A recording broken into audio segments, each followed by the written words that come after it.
ഏഷ്യയിലെ ഏറ്റവും വലിയ കലാമാമാങ്കത്തിന് ഇന്ന് കൊല്ലത്ത് തിരിതെളിഞ്ഞു. 62ാമത് സംസ്ഥാന സ്കൂൾ കലോത്സവത്തിനാണ് കൊല്ലത്ത് തുടക്കം കുറിക്കപ്പെട്ടത്.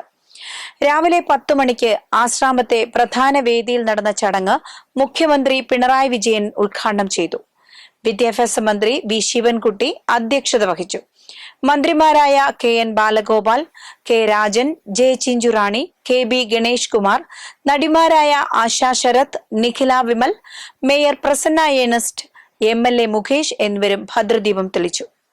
തുടർന്ന് വിവിധ വേദികളിലായി മത്സരങ്ങൾ നടന്നു.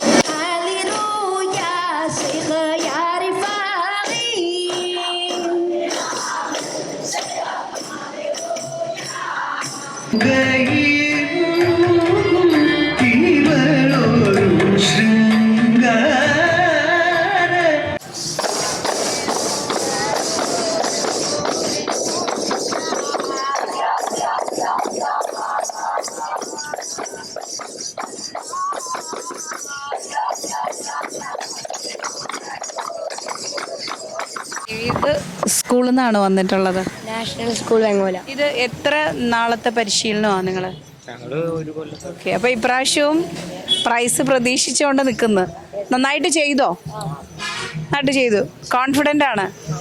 എത്ര നാളായിട്ടാണ് ഇവരുടെ ഈ പരിശീലനം? ഇവരിപ്പോൾ 4-5 മാസങ്ങളായിട്ട് ഈ ഒരു വർഷത്തേക്കുള്ള പരിശീലനം തുടങ്ങിയിട്ട് 4-5 മാസങ്ങളായി. കഴിഞ്ഞ വർഷം സംസ്ഥാന സ്കൂൾ കലോത്സവത്തിൽ പങ്കെടുത്ത ടീമാണ്. അതിൽ കുറച്ച് പേര് മാറ്റമുള്ളൂ, ബാക്കി എല്ലാവരും പഴയ കുട്ടികൾ തന്നെയാണ്. ഈ അറബനമുട്ട് എന്ന് പറയുമ്പോൾ ബാക്കി എനിക്ക് തോന്നുന്നു എല്ലാവർക്കും ഇതിൻ്റെ ഐതിഹ്യമോ കാര്യങ്ങളോ ഒന്നും അറിയില്ല. അപ്പോൾ എന്താണെന്ന് സാറിനൊന്ന് പറയാൻ പറ്റുമോ? അറബനമുട്ടിൽ പ്രധാനമായിട്ടും അറബി ബൈത്തുകളിൽ ഭക്തി സാന്ദ്രമായ ബൈത്തുകളും അതുപോലെ തന്നെ മഹാന്മാരെ പ്രകീർത്തിക്കുന്ന റിഫായി, മുഹിയുദ്ദീൻ ബൈത്തുകളാണ് ഇതിൽ ചിട്ടപ്പെടുത്തിയിരിക്കുന്നത്. പിന്നെ പുതുമയുള്ള കലാകാരന്മാർ ചിട്ടപ്പെടുത്തുന്ന ബൈത്തുകളും അതിൻ്റെതായ ഭക്തി സാന്ദ്രമായ ആലാപനത്തിൽ തുടങ്ങി അവസാന ഭാഗത്തിലേക്ക് എത്തുമ്പോഴേക്കും അതൊരു രൗദ്രഭാവത്തിലുള്ള ഒരു എന്താ പറയുക, ഇതൊരു കഥയാണോ? ഈ ഒരു അറബനമുട്ട് എന്ന് പറയുമ്പോൾ നമ്മളൊരു കഥയാണ് അതിൽ കൂടെ അവതരിപ്പിക്കുന്നത്? അത് യഥാർത്ഥമായിട്ട് ഇസ്ലാമിക് കൾച്ചറിൻ്റെ ഭാഗമായിട്ടുള്ള ഒരു സൂഫിസം ഉൾപ്പെടുന്ന ഒരു കലയാണ് അറബനമുട്ട്. അപ്പോൾ അതിൻ്റെ ഇശലുകളും ആ ഒരു സൂഫി സംഗീതത്തിൽ ചിട്ടപ്പെടുത്തുന്ന ഇശലുകളിലാണ് ബൈത്തുകൾ ചിട്ടപ്പെടുത്തിയെടുക്കുന്നത്. അതുപോലെ തന്നെ അതിൻ്റെ മുട്ടുകളാണെങ്കിൽ തന്നെ ചാഞ്ഞും ചെരിഞ്ഞും കൈകൊണ്ടും മുട്ടുകൊണ്ടും കൈമുട്ടുകൊണ്ടൊക്കെ തടവി അങ്ങനെ കളിക്കുന്ന മുട്ടുകളാണ് കൂടുതൽ ഉൾപ്പെടുന്ന ഒറ്റമുട്ട്. ഏത് രീതിയിലുള്ള മുദ്രകളാണ് ഇതിനകത്ത് കൂടുതലും കൊണ്ടുവന്നിട്ടുള്ളത്?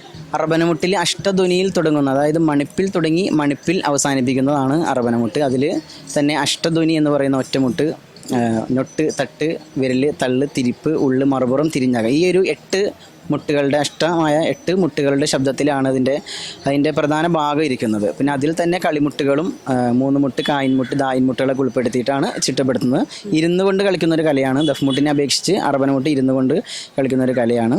അതുപോലെ തന്നെ മെയിനും മുൻപാട്ട് പാടുന്ന ആളും പിൻപാട്ട് പാടുന്ന ആൾക്കാർ ഒരേ ശ്രുതിയിൽ ഒരേ ഭാവത്തിൽ പാടി ലയിപ്പിക്കുമ്പോഴാണ് കളിയുടെ ഒരു ആസ്വാദനത്തിലേക്ക് ടീമിന് പൂർണ്ണമായി എത്താൻ കഴിയുന്നത്.